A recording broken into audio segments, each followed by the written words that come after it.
Hello friends, income tax के cases की series में आज जो इशू हम डिस्कस करेंगे वो इनकम फ्रॉम हाउस प्रॉपर्टी को लेकर के है। काफी सारे केसेस ऐसे देखने को मिलते हैं जहां पर असेसी के पास एक से ज्यादा प्रॉपर्टी होती है और जब असेसी अपनी इनकम टैक्स की रिटर्न फाइल करता है तो उन प्रॉपर्टीज की रेंटल इनकम को तो अपने रिटर्न में दिखा देता है जिस पर उसको रेंट रिसीव हो रहा होता है, लेकिन जो प्रॉपर्टीज पूरे साल खाली पड़ी होती हैं उनके ऊपर सेक्शन 23 सबसेक्शन 1 क्लॉज ए के अंदर उसकी एनुअल वैल्यू ऑफ प्रॉपर्टी को अपनी इनकम के अंदर नहीं ले रहा होता। जो लॉजिक दिया जाता है वो ये दिया जाता है कि असेसी इस चीज में असमर्थ है कि असेसी उस प्रॉपर्टी की annual value of property determine नहीं कर पा रहा है। तो ऐसी परिस्थिति में जब असेसी उस प्रॉपर्टी की annual value of property determine नहीं कर पा रहा तो क्या एओ उसकी एनुअल वैल्यू डिटरमिन कर सकता है?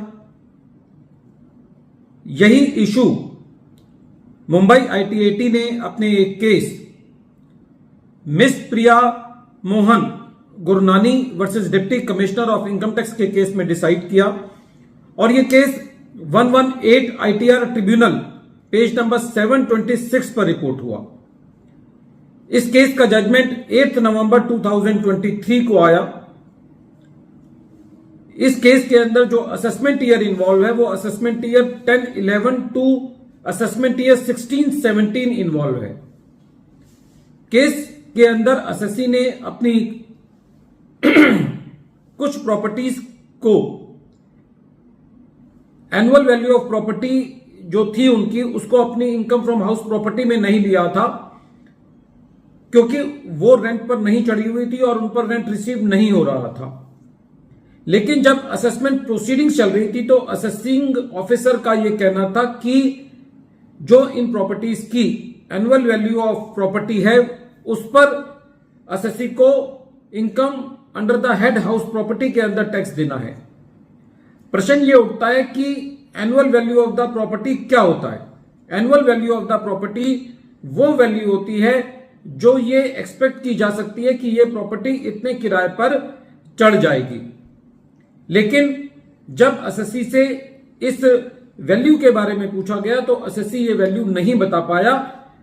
तो असेसिंग ऑफिसर ने जितनी इस प्रॉपर्टी की कॉस्ट थी उसका 5% उसकी एनुअल वैल्यू मानते हुए असेसी की इनकम में ऐड बैक कर दिया।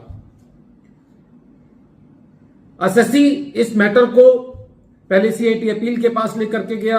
असेसी को वहां पे भी रिलीफ नहीं मिला, इसलिए असेसी जो है वो ट्रिब्यूनल में था। और जब ये मैटर ट्रिब्यूनल के पास गया तो ट्रिब्यूनल का सबसे पहले यह कहना था कि प्रेजेंट केस में क्योंकि असेसी उस प्रॉपर्टी की एनुअल वैल्यू नहीं बता पाया है तो ऐसे केस में असेसिंग ऑफिसर जस्टिफाई है उस प्रॉपर्टी की एनुअल वैल्यू निकालने में। ट्रिब्यूनल का यह भी कहना था कि क्योंकि प्रॉपर्टी किराए पे नहीं दी गई है इसलिए असेसी का case section 23 subsection 1 clause B और सेक्शन 23 सबसेक्शन 1 क्लॉज सी के दायरे में नहीं आता। असेसी का case section 23 subsection 1 clause A के प्रोविजंस के तहत आता है।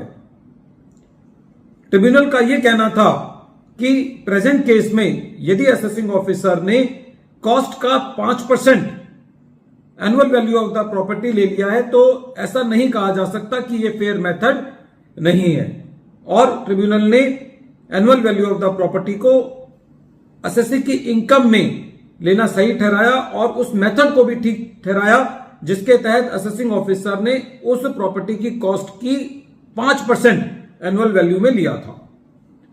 फर्दर ये क्वेश्चन आया कि क्या असेसी को इस 5% of the cost of the property जो एनुअल वैल्यू ट्रीट की गई है उसमें से म्युनिसिपल टैक्सेस का डिडक्शन मिलना चाहिए। तो इस पर भी ट्रिब्यूनल का यह कहना था कि प्रेजेंट केस में जो एनुअल वैल्यू कैलकुलेट की गई है उसके अंदर ये माना जाएगा कि वो 5% जो म्युनिसिपल टैक्सेस की डिडक्शन है वो मिल चुकी है। ट्रिब्यूनल का यह भी कहना था क्योंकि प्रॉपर्टी पूरे साल किराए पे नहीं दी गई है, इसलिए वैकेंसी अलाउंस का भी कोई प्रश्न नहीं होता। लेकिन जहां तक कि 30% डिडक्शन की बात है, ट्रिब्यूनल का यह कहना था कि यह अनक्वालिफाइड डिडक्शन है और यह डिडक्शन एसएससी को प्रेजेंट केस में मिलेगी। इस केस में एक छोटा सा इशू यह भी था, एसएससी का यह कहना था कि एसएससी का केस एक असेसिंग ऑफिसर से दूसरे असेसिंग ऑफिसर को ट्रांसफर किया गया है, लेकिन यह केस सेम सिटी में ट्रांसफर किया गया था।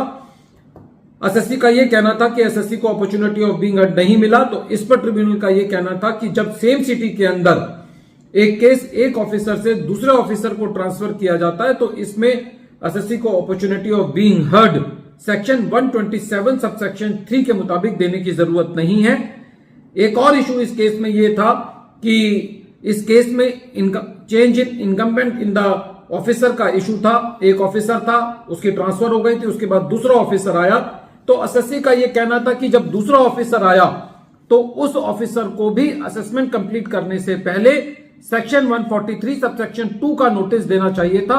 लेकिन इस पर भी ट्रिब्यूनल ने एसएससी को रिलीफ नहीं दिया और यह कहा कि चेंज इन इनकम्बेंट के केस में सेक्शन 143 सबसेक्शन 2 का नोटिस दोबारा देना जरूरी नहीं है नए ऑफिसर के द्वारा। वीडियो के अंत में एक बार फिर मैं केस का नाम रिपीट कर रहा हूं। केस का नाम है miss Priya Mohan Gurnani versus deputy commissioner of income tax और ये case 118 ITR tribunal page number 726 पर रिपोर्ट हुआ। मैटर मुंबई ITAT की सी बेंच ने डिसाइड किया और इस केस का जजमेंट 8 नवंबर 2023 को आया। Thank you friends.